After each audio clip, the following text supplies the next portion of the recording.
नमस्कार, आप देख रहे हैं के न्यूज नेशनल और मैं हूं आपके साथ में शोभित पाठक। तो रुक करते हैं महत्वपूर्ण सुर्खियों पर।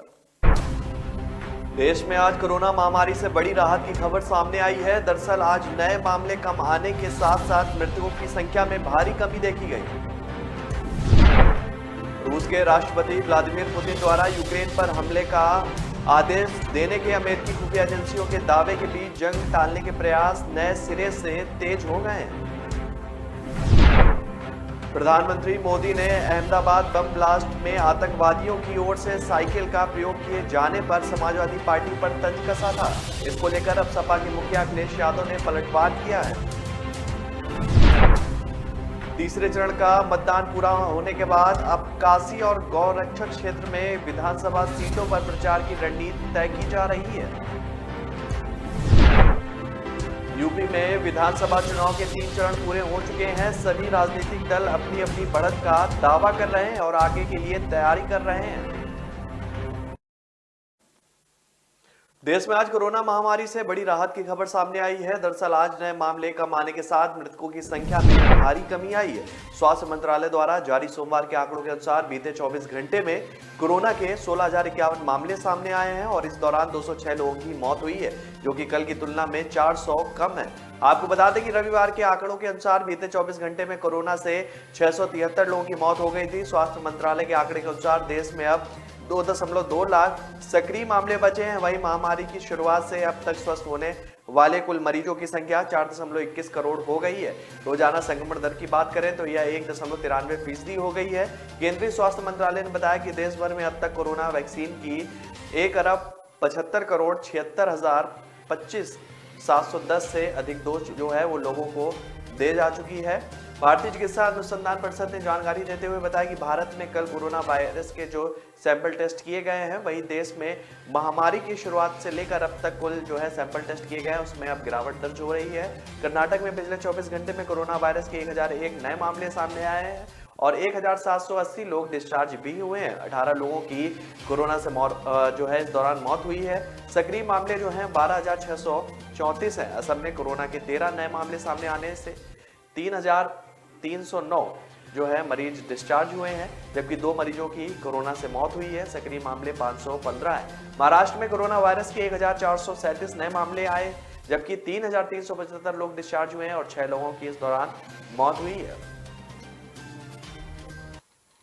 रूस के राष्ट्रपति व्लादिमीर पुतिन द्वारा यूक्रेन पर हमले का आदेश देने के बाद अमेरिकी खुफिया एजेंसी के दावे के बीच जंग टालने के प्रयास नए सिरे से तेज हो गए हैं।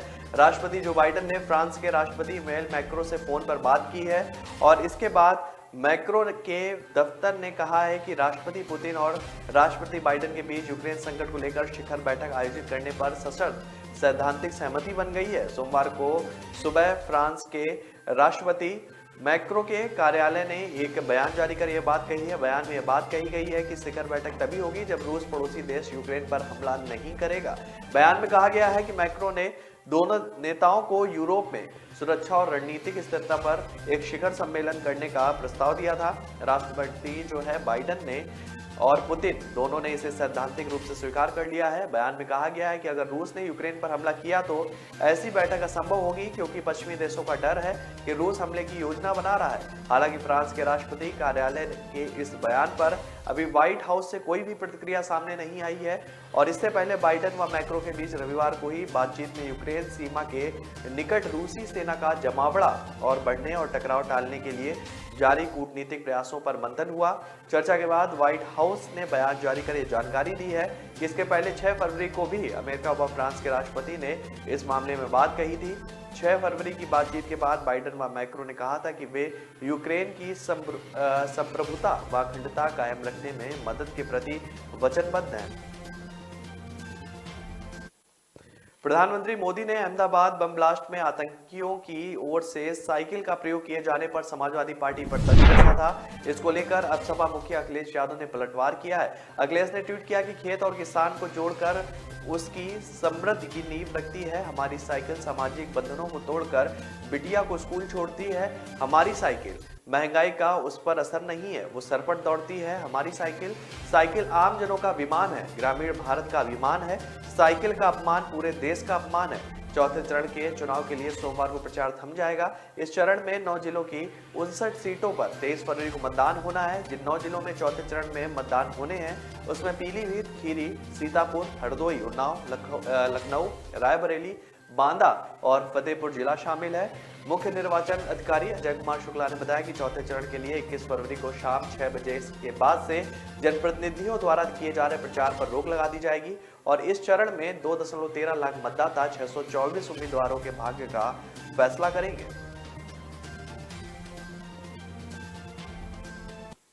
तीसरे चरण का मतदान पूरा होने के बाद अब काशी और गौरक्षक क्षेत्र के विधानसभा सीटों पर प्रचार की रणनीति तय की जा रही है। भाजपा के दिग्गज नेता न सिर्फ जनसभा और रैली करेंगे बल्कि रोड शो के जरिए जनता के बीच भी जाएंगे। प्रधानमंत्री 23 और 24 फरवरी को काशी क्षेत्र के 5 जिलों में रैली कर यहां के चुनाव प्रचार अभियान को धार देंगे। भाजपा ने काशी क्षेत्र की विधानसभाओं में प्रचार अभियान की रणनीति तैयार कर ली है।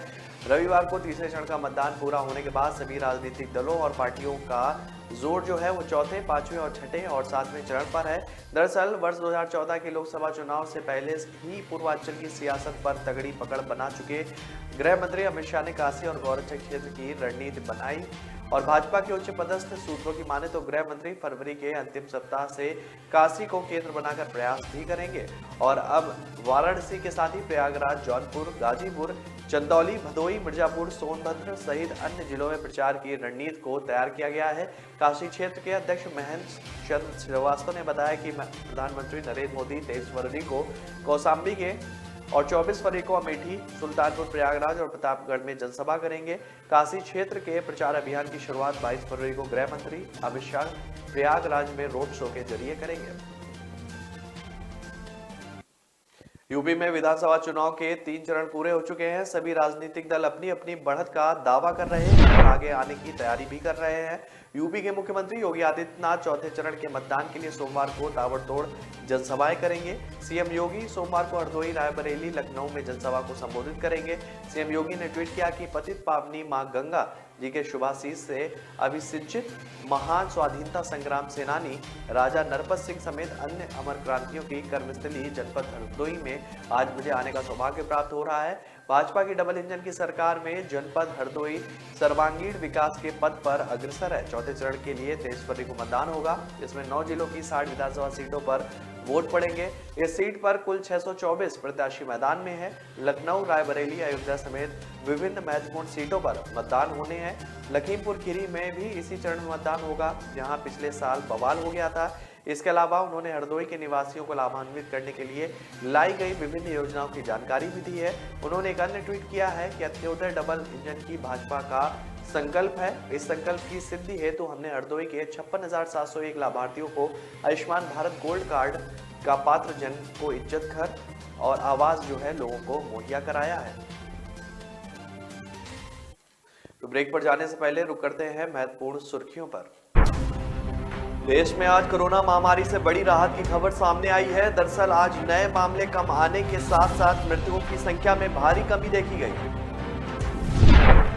रूस के राष्ट्रपति व्लादिमीर पुतिन द्वारा यूक्रेन पर हमले का आदेश देने के अमेरिकी खुफिया एजेंसियों के दावे के बीच जंग टालने के प्रयास नए सिरे से तेज हो गए हैं।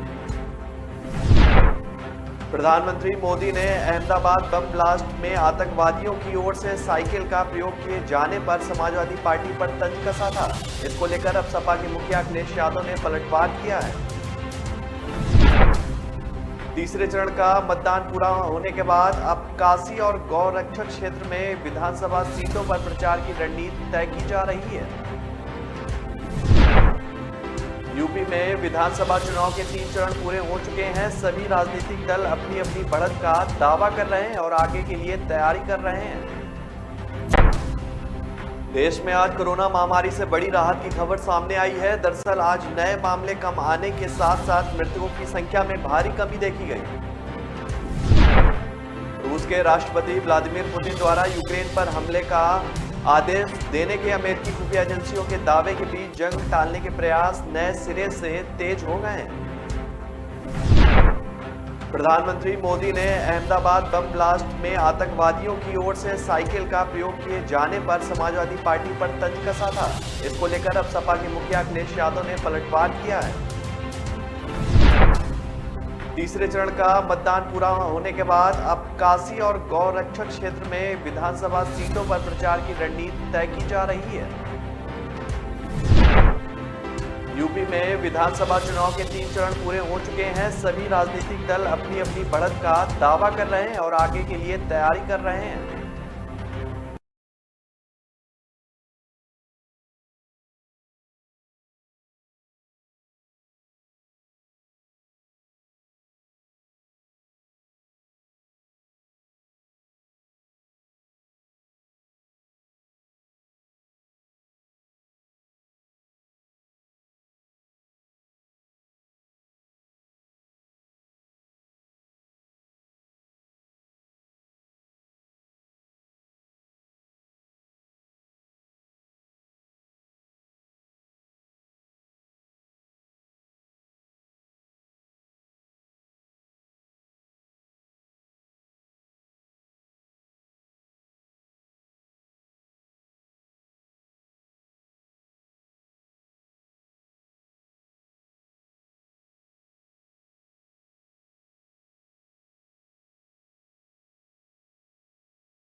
नमस्कार। आप